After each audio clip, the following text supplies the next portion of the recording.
हरिओम सनातन podcast में आपका हार्दिक स्वागत है। आज हम जानेंगे त्रिपुरा उपनिषद। हरिओम जी। आज का विषय वास्तव में बहुत गूढ़ और महत्वपूर्ण है। हाँ, त्रिपुरा उपनिषद। जी, त्रिपुरा उपनिषद ये ऋग्वेद की शाकल शाखा से संबंधित माना जाता है। हालांकि कुछ विद्वान हैं जो इसे अथर्ववेद से भी जोड़ते हैं। अच्छा। और ये शक्ति उपासना मतलब शाक्त परंपरा के जो 108 उपनिषद हैं उनमें एक विशेष स्थान रखता है। मुक्तिका उपनिषद की सूची देखें तो उसमें ये 82वां है। और जैसा नाम से ही लग रहा है, त्रिपुर सुंदरी देवी से संबंधित होगा ये।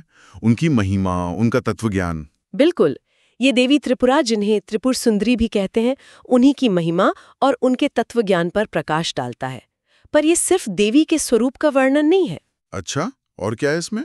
इसमें यह भी बताया गया है कि कैसे साधक मतलब कोई भी व्यक्ति जो साधना कर रहा है वो उस आदि शक्ति के ज्ञान से ब्रह्म को प्राप्त कर सकता है। यानी ये साधना का मार्ग भी दिखाता है। सत्य वचन। हाँ। और इस उपनिषद की खास बात है इसकी भाषा। अच्छा। वो थोड़ी प्रतीकात्मक है। प्रतीकात्मक जैसे? मतलब इसमें ऐसे शब्दों का प्रयोग है जिनके अर्थ गहरे हैं, जैसे बीज मंत्रों के संकेत मिल सकते हैं। तो इसे समझने के लिए सिर्फ शब्द का अर्थ काफी नहीं है, भावार्थ और साधना का अनुभव वो जरूरी हो जाता है। यानी सीधे सीधे पढ़ने से शायद पूरी बात समझना है। हाँ, कुछ वैसा ही। ये सीधे ब्रह्म साक्षात्कार का मार्ग दिखाता है और उसका एक मुख्य साधन बताया गया है, बीज मंत्रों की साधना। बीज मंत्रों की साधना, ठीक है। अच्छा, किसी भी ज्ञान की शुरुआत मंगलाचरण से होती है। इस उपनिषद का आरंभ कैसे होता है? जी, इसका आरंभ भी एक बहुत ही सुंदर प्रार्थना से होता है। वो प्रार्थना है, ओम वांग में मनसी प्रतिष्ठिता, मनो में वाची प्रतिष्ठितम, आविरावीर में धी, वेदस्य माणी स्थाः, श्रुतम में मा प्रहासी, अनेनाधीते नाहोरात्रान् संदधामि, ऋतं वदिष्यामि, सत्यम वदिष्यामि, तन्माम अवतु, तद्वक्तारम अवतु, अवतु माम अवतु वक्तारम अवतु वक्तारम।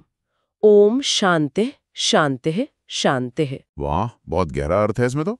वाणी मन में, मन वाणी में स्थित हो। हाँ, मतलब हमारे विचार और हमारे शब्द एक हों, सत्य हों, कोई भेद ना हो। और ज्ञान का प्रकाश हम पर प्रकट हो, सुना हुआ भूले नहीं। जी, और हम दिन रात उसी ज्ञान के चिंतन में लगे रहें, सत्य बोलें। और प्रार्थना है कि ये सत्य हमारी और हमारे गुरु दोनों की रक्षा करे।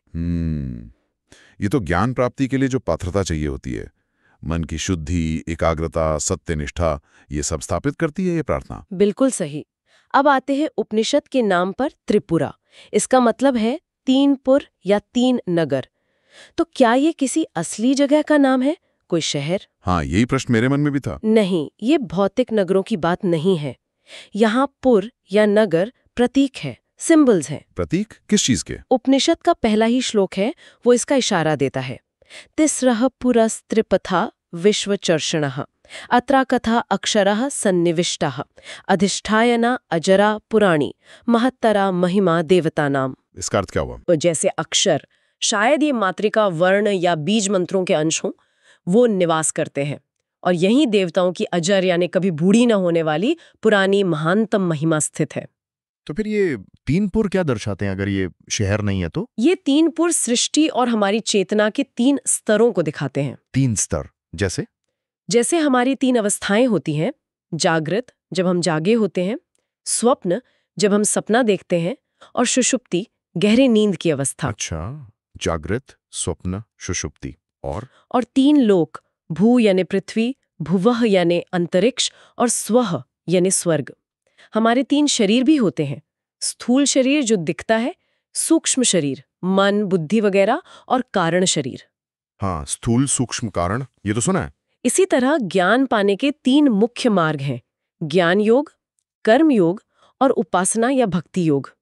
और प्रकृति के 3 गुण, सत्व, रजस, तमस। सत्व, रजस, तमस। हाँ। और त्रिदेवों की 3 मुख्य क्रियाएं या शक्तियां, सृष्टि यानी बनाना, स्थिति यानी बनाए रखना, और संहार यानी नष्ट करना। तो ये सारे 3 के समूह। हाँ, ये जितने भी त्रिक हैं, जितने भी 3 के समूह हैं, देवी त्रिपुरा इन सब का समाहार है, मतलब वो इन सब में है भी और इन सब से ऊपर भी उनका अतिक्रमण करती हैं। इसका मतलब ये हुआ कि देवी त्रिपुर सुंदरी ही वो परम सत्य हैं जिनमें ये सारे त्रैत भाव, ये द्वैत खत्म हो जाता है।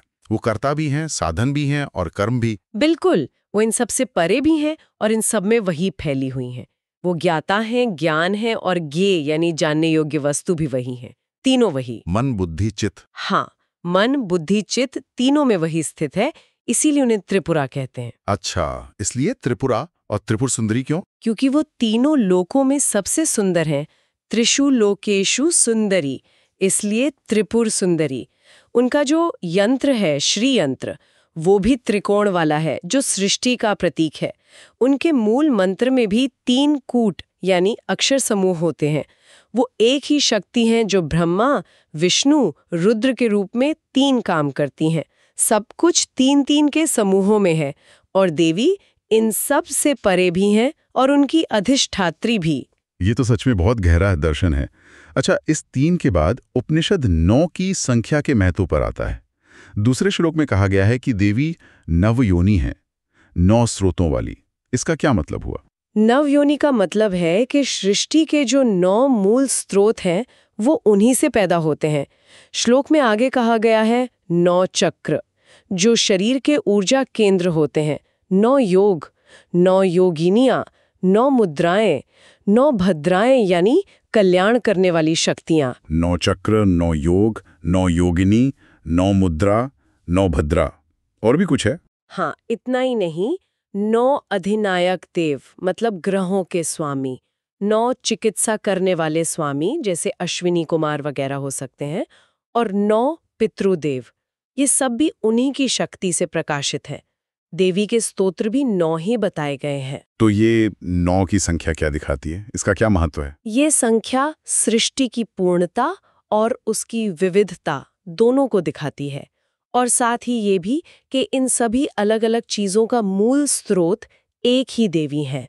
चाहे वो बाहरी दुनिया हो या आंतरिक। हाँ, चाहे वो ब्रह्मांड के स्तर पर हो जैसे ग्रह, या हमारे अंदर योग के स्तर पर हो जैसे चक्र, योग, योगिनी, या फिर कर्म कांड या समाज के स्तर पर हो जैसे मुद्रा, भद्रा, पितृ, सब कुछ देवी की शक्ति के अंदर है।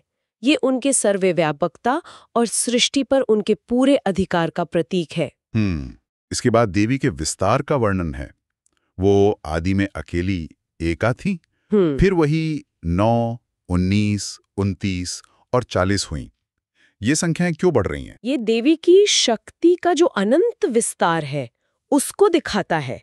वो मूल में तो एक ही तत्व है, अकेली है, लेकिन जब सृष्टि होती है तो वही अनेक रूपों में, अनेक शक्तियों में प्रकट होती है। जैसे एक बीज से पेड़ और फिर बहुत सारे फल। बिल्कुल वैसा ही, जैसे एक बीज से वृक्ष और फिर अनगिनत फल पैदा होते हैं, वैसे ही वो एक आधी शक्ति ही अनगिनत रूपों में दिखती हैं। श्लोक ये भी कहता है कि 3 दिव्य शक्तियां मां की तरह साधक की रक्षा करें।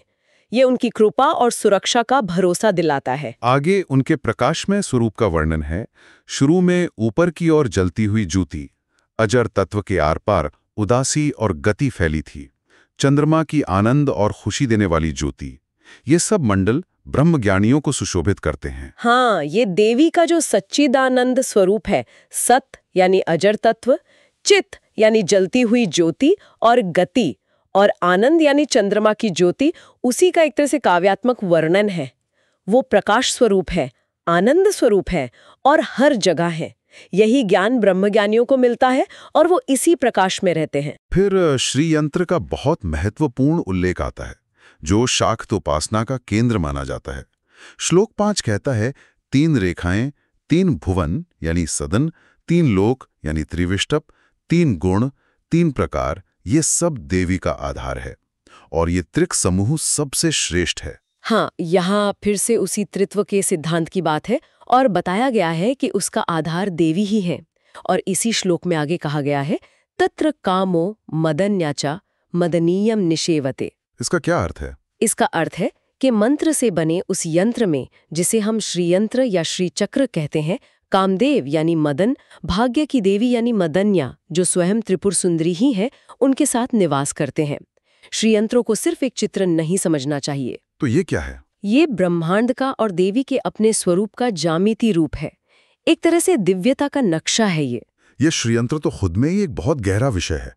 मैंने सुना है इसमें ऊपर की तरफ जाने वाले 4 त्रिकोण होते हैं जो शिव या पुरुष तत्व के प्रतीक हैं। जी हाँ। और वो नीचे की तरफ जाने वाले 5 त्रिकोणों से मिलते हैं जो शक्ति या प्रकृति तत्व के प्रतीक हैं। और इनके मिलने से 43 नए त्रिकोण बनते हैं और केंद्र में एक बिंदु होता है। सत्य है। वो बिंदु सृष्टि का मूल स्रोत है, अव्यक्त अवस्था या शून्य का प्रतीक। और शिव और शक्ति के त्रिकोणों का ये जो मिलना है, यही सृष्टि का प्रकट होना है।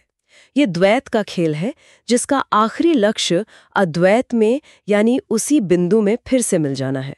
और इसके बाहर कमल की पंखुड़ियां और फिर एक चौकोर होता है। हाँ, ये पूरा चक्र फिर 8 और 16 पंखुड़ियों वाले कमल दलों से घिरा होता है।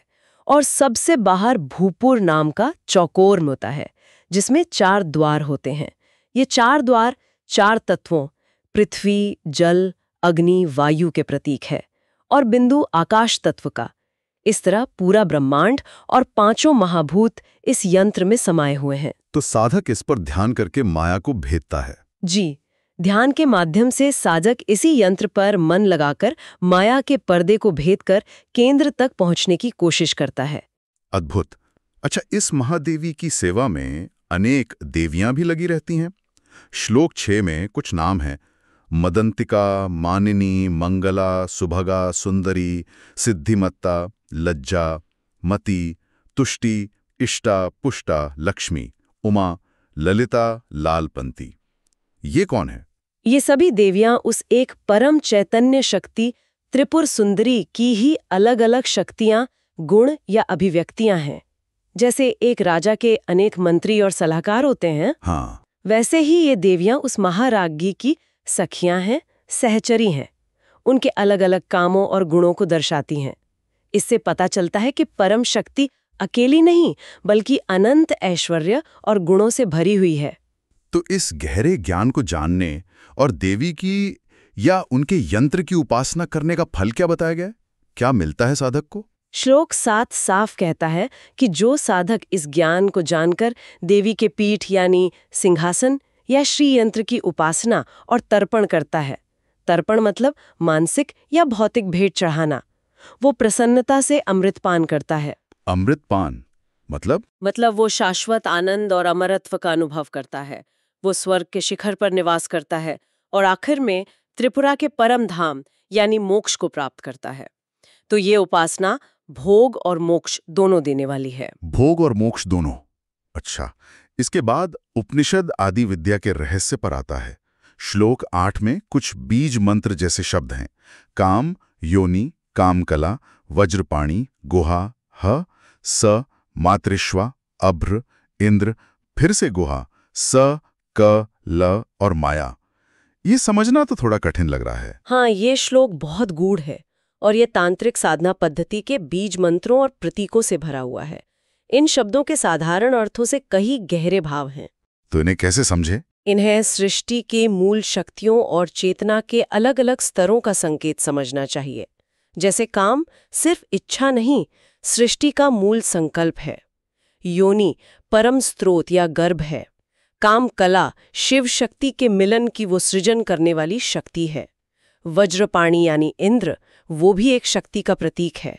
गुहा मतलब हृदय या चेतना का गुप्त केंद्र। ह, स या हंस, वो जीवात्मा या शिव शक्ति का जोड़ा है। मातारिश्वा वायु या प्राण है। अभ्र आकाश या शून्य है। स, क, ल शक्ति के प्रकट रूप या खंड है। और माया वो शक्ति है जो इस अनेकता को प्रकट करती है। बाप रे, ये तो बहुत ही गहरा है। हाँ, ये पूरी विद्या ही विश्व माता है। सब कुछ इसी में समाया हुआ है। इसका पूरा रहस्य तो गुरु की कृपा और साधना से ही खुलता है।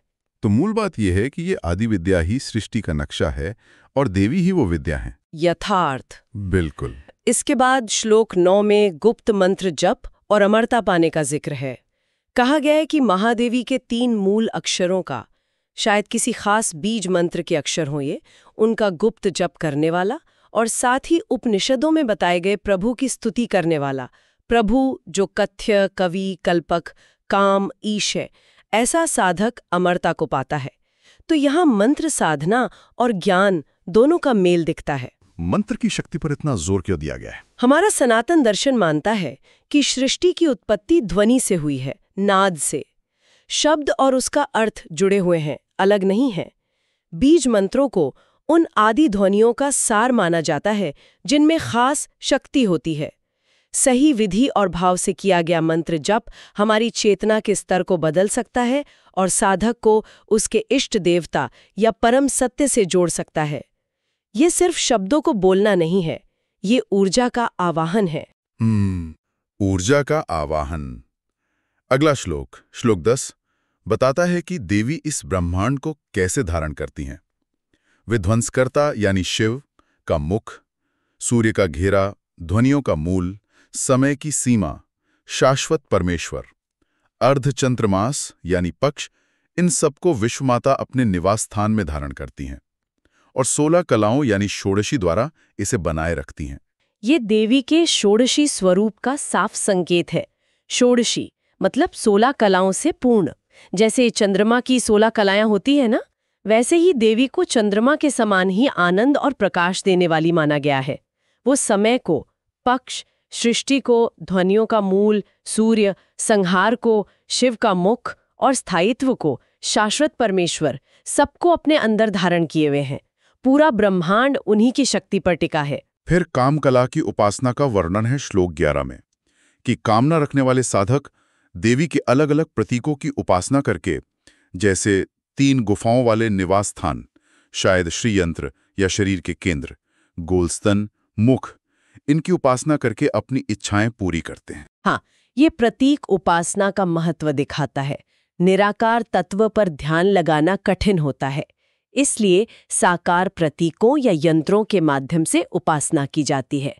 देवी के मातृत्व, पोषण यानी स्तन और सृष्टि यानी मुख, गुहा के जो प्रतीक हैं, वह साधक को उनकी कृपा से जोड़ते हैं, जिससे इच्छाएं पूरी होती हैं। श्लोक 12 थोड़ा सा विवादास्पद लग सकता है। इसमें पकाई हुई मछली, बकरे का मांस, पके चावल और मैथुन सुख को महादेवी को अर्पण करने से सिद्धि मिलने की बात कही गई है। इसको कैसे समझा जाए? हाँ, ये श्लोक निश्चित रूप से तांत्रिक साधना के वामाचार मार्ग की तरफ इशारा करता है, जहां पंचमकार का प्रयोग होता है। मध्य यानी मदिरा, मांस, मत्स्य यानी मछली, मुद्रा यानी अन्न या भावभंगिमा और मैथुन। पंचमकार साधना ये तो बहुत गुप्त मानी जाती है। जी हाँ, सामान्यतः इन साधनाओं को बहुत गुप्त रखा जाता है और केवल बहुत योग्य और दीक्षित साधक ही गुरु के निर्देशन में इनका अभ्यास करते हैं। इनका उद्देश्य होता है इंद्रिय विषयों को भोगकर उन पर जीत हासिल करना और उन्हें भी देवी को समर्पित करके दिव्यता में बदल देना। लेकिन ये मार्ग खतरनाक भी माना जाता है। हाँ, ये पथ बहुत कठिन और खतरनाक माना जाता है, पर यहाँ जो मुख्य भाव है वो समर्पण का है। अपनी सबसे प्रिय वस्तु या सुख को भी देवी को अर्पित कर देना। गृहस्थ साधकों के लिए इसका प्रतीकात्मक अर्थ भी लिया जाता है।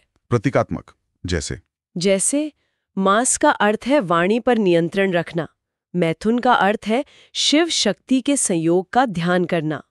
तो महत्वपूर्ण है आसक्ति का त्याग और अपना सब कुछ समर्पित कर देना। स्पष्ट है, इसे शब्दशः ना लेकर गहरे समर्पण के भाव में देखना चाहिए।